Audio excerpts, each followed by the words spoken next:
running a startup is like compressed Samsara on steroids. Because Compressed Samsara on steroids, that's the worst combination. it's very high, it's very low. The gains and loss. The gains and loss, and, correct. The 8 worldly wins actually 100%. shows up very strongly when you're a founder. I grew up as a very frugal and some might say stingy person. Yeah, I still remember one of my friends, suddenly one day he just told me, hey, actually you're quite kiamsiak. The weakness I have to work on, especially coming into contact with Buddhism, they talk a lot about giving, about dana, right? Giving, the joy of giving. And it's not just about building good karma, it's also about piercing the ego that you build up and letting it deflate a little bit when you give what is dear to you.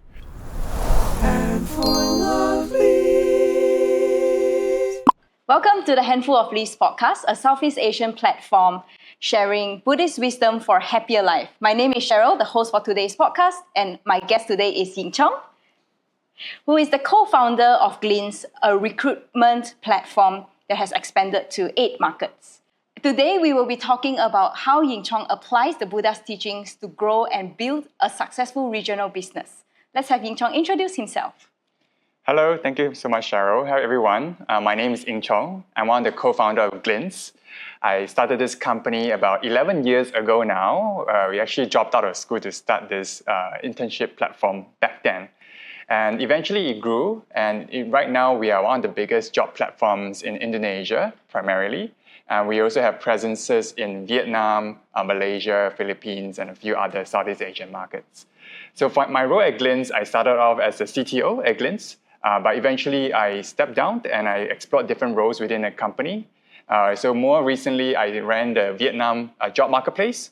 And right now I'm also in charge of the machine learning operations within Glints.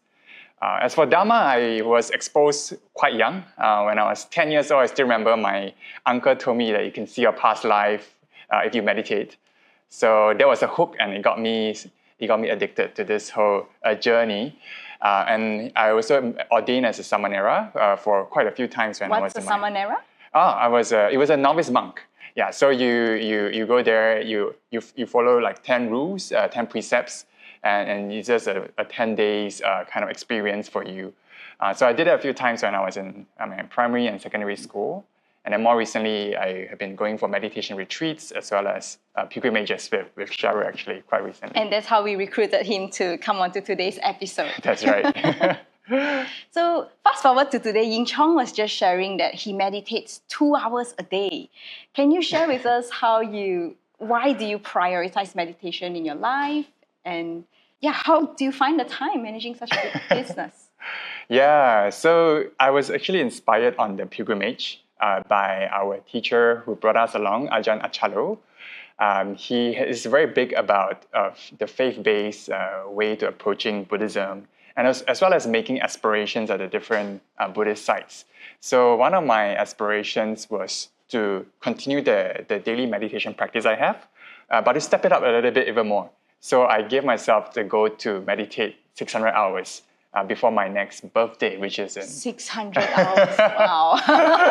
About 2 hours per day, if you do the math. Yeah, so that was when I made that aspiration, and it's honestly it's not easy, right? So for me, I do it a little bit before I go to work, about half an hour, 20 minutes, then 1.5 hours after I come back from work. So that is how I try to fit it in. Commitment and dedication is really inspiring. Could you perhaps share with us a time where meditation has helped you in a very pivotal moment managing Glints? Well, it's only been a month since I made the aspiration, right? So we shall see. But I've been meditating fairly regularly since about 5 years ago, about halfway through my journey at Glints. And I would say, it just helped me throughout the whole journey, a lot of very stressful moments, as well as in good moments, right? You learn not to attach to them. So there was a very particular, I remember there was a very particular PR crisis that happened to us about 3-4 years ago. That was actually very, very stressful for the management team, and the meditation practice actually helped me just very gently in the background. Right? So as I explained earlier, we are a cross-border hiring platform. So we have job portals from different markets. So there was this one particular company, there was an Indonesian company. They were hiring in Indonesia actually, but they mislisted their job listing in Singapore. Oh. Right. So it showed up in our Singapore portal. A Singaporean candidate applied for it. And this employer, thinking that this candidate is not suitable, he just added a very blunt rejection reason, say, no Singaporeans allowed. Oh. Yeah, he thought it was a rejection reason that only the system can see, but actually we sent it to the candidate. Oh no! And you must keep in mind that this was near the general elections period where there was this hot topic of foreign talent and Singaporeans keeping their jobs here. Oh, that's such bad timing. Yeah, it was a terrible timing. So this candidate was super pissed off. He posted it on Reddit. And initially it was fine. Like a few employees saw it and they flagged out to the management team. And as a management team in a startup, you are always stretched. You're always out of time, out of resources. So initially we didn't really take it too seriously, right? But then this thread started gaining some traction on Reddit. People started saying, "Oh, Glints is is it funded by Singaporeans, right? But why is it not supporting Singaporeans?" So this kind of comments started coming up, and eventually our CEO had to address it to the whole company. But then, understandably, back then when he first addressed it to the company, he was slightly dismissive about it because you can imagine from his point of view, he's trying to raise money, trying to get the company to survive for the next round, and then this thing from Reddit came about. So he thought, okay, this is like a small thing, right? We can just let it pass. We know that it is not our fault, right? But then it started getting bigger and bigger. The fire started burning. So people started sharing that on their social media, on Facebook, on Instagram. And our employees flagged it up to us again, this time with more worry. And I felt like, okay, this time around we really have to address it and address it the right way. So during all hands, I first of all apologized for the management team's response in the first instance. And then we quickly got together a team to do that, coordinate the whole PR effort. So we contacted the candidate, apologized. We also put out a statement. It was like a whole overnight thing that we did. And eventually it managed to get resolved, right? But then my reflection, learning from the whole experience was that, when you are running a company, a lot of things that happen to your company, you feel like it's not your fault, but you really do have to address it. You can't ignore it. And very short while later, when I reflected on this whole incident, I realized, actually, it's a little bit like meditation, where sometimes a little bit of suffering comes up or some craving comes up, right? And my tendency is to ignore it, like to look away from that suffering. But then when you look away, then that suffering tends to proliferate. Yeah. So there was like a very interesting analogy that I saw from this incident where you have to sort of look straight at it, don't flinch away, and then sort of address it in the wisest way you think is possible. It reminds me of the very famous quote, "Whatever you resist will just keep persisting." Yeah, yes. Whatever you resist persists, right? Yeah, it's exactly the same thing. And that's what meditation helps us with, right? To really train our attention to go to the root cause of our suffering. Correct. And then finding the right way to address it. Exactly. So it applies internally, and in a company setting, it also applies externally to a bigger group of people. Yeah. So I'm curious, after the whole PR crisis, how has your company rebuilt its reputation? So that's the tricky thing about reputation. It takes a long time to build and just a day to get destroyed. And thankfully, we contained the situation. It didn't go too far beyond those few people who were posting on social media. And then the Reddit, the poster eventually agreed to take it down. So that was contained. But within those people who knew about it, you then have to spend the next few years doing the right thing to rebuild it again. Yeah, so that is the hard truths about reputation. Yeah. So easy to just break apart. Exactly. And it takes years to build. Yeah, it takes years to build. Yeah. Wow. Yeah. So I've come across your writings in the Handful of Leaves platform, and something very interesting that came up to me was the concept of giving. Yes. Yeah. You mentioned that givers experience the most joy. Yeah. And that's almost counterintuitive in our normal corporate world today, where everyone's about taking, getting ahead. maybe you can share a personal story where choosing selfless giving in your business actually benefited you and your team. The reason why I picked that topic to write about and handful of leaves is because I grew up as a very frugal and some might say stingy person. Yeah, I still remember one of my friends. Suddenly one day he just told me, "Hey, actually you're quite kiam siang." So I realized there was a weakness I have to work on, especially coming into contact with Buddhism. They talk a lot about giving, about dana, right? Giving, the joy of giving, and it's not just about building good karma. It's also about piercing the ego that you build up, letting it deflate a little bit when you give what is dear to you. So it's really a lesson that I have to learn the hard way. And Glints, I mean, in the beginning, I have to be honest, when I started this company, one of the big goals for me was financial freedom, right? To build up a base of financial freedom for myself. But then we really quickly realized that if you want to build something meaningful and big and impactful, you need people to jump on board together with you. And for that to happen, you have to give. People don't work for someone who is not going to give to them, right? So that is just the basics of human relationship. I still remember very clearly this one incident during the COVID period. This was the early period of COVID, early 2020s, where people didn't know what was going to happen to the economy, and everyone just froze up. Like the whole economy just froze up. Everybody stopped hiring, and we are a recruitment platform. So when people stopped hiring, our business just dried up. And we very, very quickly realized we have to cut down our cost in order to survive. So there was this very dreadful meeting, I still remember, where basically the whole management team sat down together. We say we have to cut our costs by this much. And the biggest cost in most companies is the labor, right? So we have this whole spreadsheet of everybody's names and their salaries beside them. Oh, that gives me the jitters. Because I have been through a layoff before, and what he's saying is scary. Yes. Oh yeah, HR, right? So yes, HR was in that table too. Yeah. So basically, each leader has to commit to cutting a certain amount of costs from their team, and basically letting go a certain number of team members from their team. Yeah. So I was running the engineering team back then as a CTO, and also product and design. So I also had to commit to a certain number of cuts. And there was this one designer. He was our designer lead back at the time. And he was one of our very early designers who really helped us in the beginning. But unfortunately, part of that decision, I had to let him go. And I remember that I did a call with him. He was based in the Philippines. It was a Zoom call. And I told him the situation, right? And I said, we have to let you go. And at that moment, he started crying. Yeah, he started crying. He was very scared and very sad. And he told me that he has a new baby coming along the way.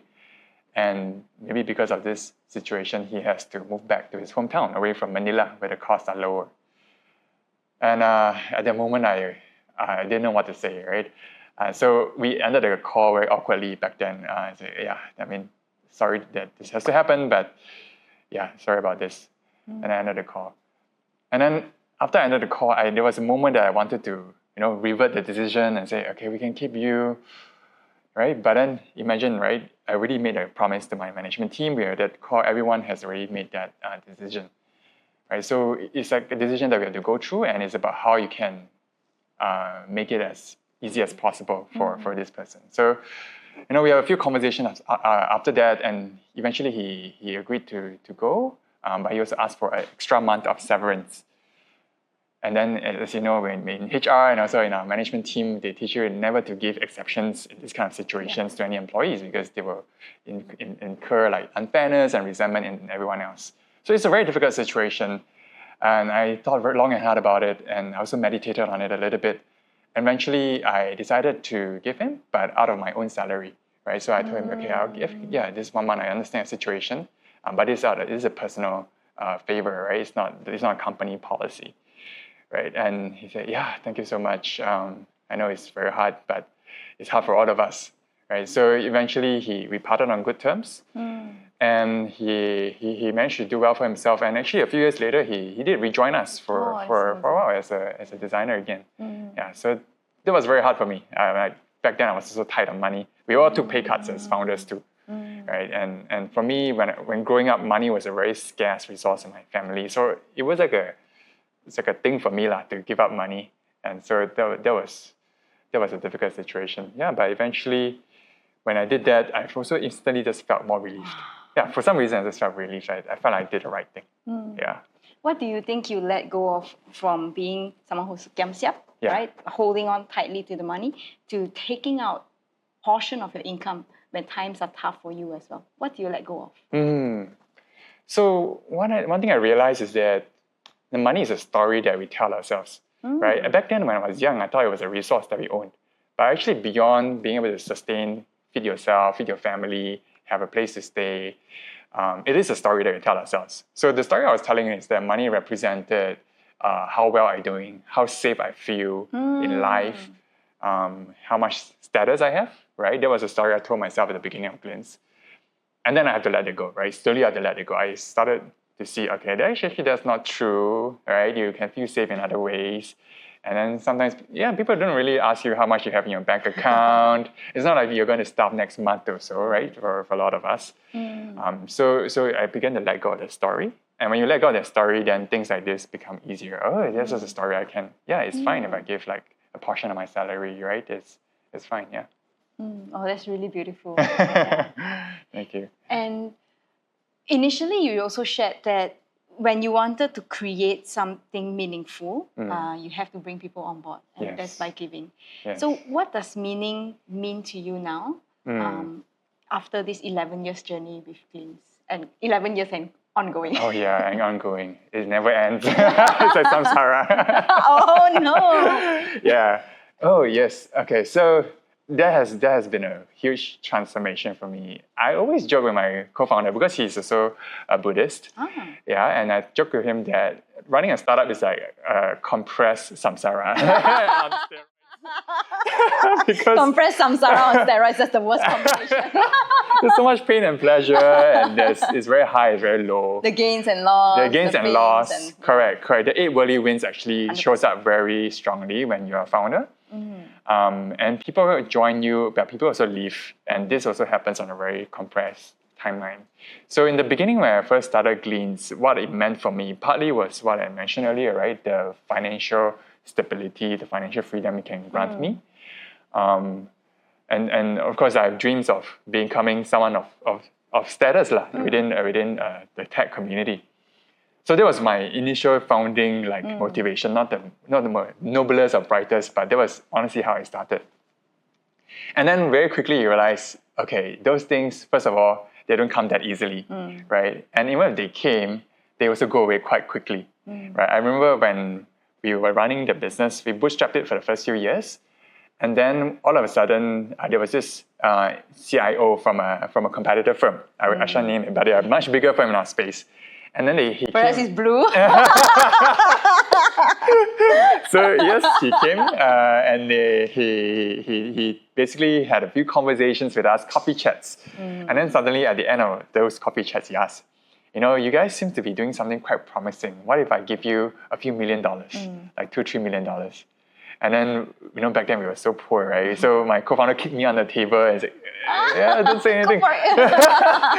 And then we tried to hold ourselves and be serious, right? But after he left, we just like, whoa, this shit. And then we just banging the wall. And then, okay, we have made it. Wow, that was the most money that we ever seen in our whole life. And that's the ultimate success in the startup world, right? To be bought out by someone else. Correct, yeah. And then we were so happy, we thought we made it. And then at the next meeting, he ghosted us. That's why I didn't want to name the company. He ghosted us. He didn't reply our calls, he didn't show up anymore for our meetings. And that was it, just like that. Wow, your hopes are just dashed. Yeah, just dashed immediately. Yeah, so in that and this all happened over 1 week. Yeah, so in that 1 week, we saw that whole, this whole thing, right, where you had this gain that you thought you had, and then it was immediately lost. And it was just so painful, and it's so obvious to me how fickle all these things were, right? So that was in the beginning, right? So it was about fame and a little bit of money. But then eventually, I started to build a team, and I started building very strong relationships with the team. And at that point in time, this was about maybe 4 or 5 years in, right? I thought, okay, maybe this startup is about the relationships that you build along with you, the people around you. And I started forming very strong close relationship. I treated them like family almost. So that was my middle phase. And then eventually I realized no matter how well you treat people, eventually they will still leave. Yeah, they will leave your company for different reasons, right? Sometimes it's mistakes that you made as a manager. Sometimes because the company is not going the direction they want, providing the growth they need. And sometimes it's just impermanence. They just need to leave because they have been here for too long. Yeah. And at first, when a few of these core members started leaving, I felt very impacted because this was my family. And this was the meaning of why I was building this startup. But then I realized, okay, maybe this is what the Buddha meant. Even with the noblest of intentions, with the biggest of efforts, things that you treasure will still leave you. And this was the case in the middle phase. I realized, eventually all of the core team that I built up in that phase, after 3 to 4 to 5 years, all of them left. All of them left, except for the few founders. And the new people came in. And I realized, okay, I thought this was a very higher level of meaning, right, compared to money, to fame. But even this was impermanent. Even this was impermanent. And now I'm into the third phase now where I see everything just changing. And you do your best in that situation. There are some things that they're still durable in a business, right? Like your customer relationships, like your brand reputation. That lasts longer in the context of a human lifetime. But you have to keep in mind, eventually they will still fade away, right? So you try to do this in a way to develop yourself also. You treat it as a vehicle to develop your giving. For me, it was part of that. Your sort of impact to the world, right? So it's more like a training. And those kind of qualities, they tend to stay with you longer than money, than people, than fame. This really reminds me of the sutta, the Noble and Ignoble Search Sutta, where the Buddha say, why bother?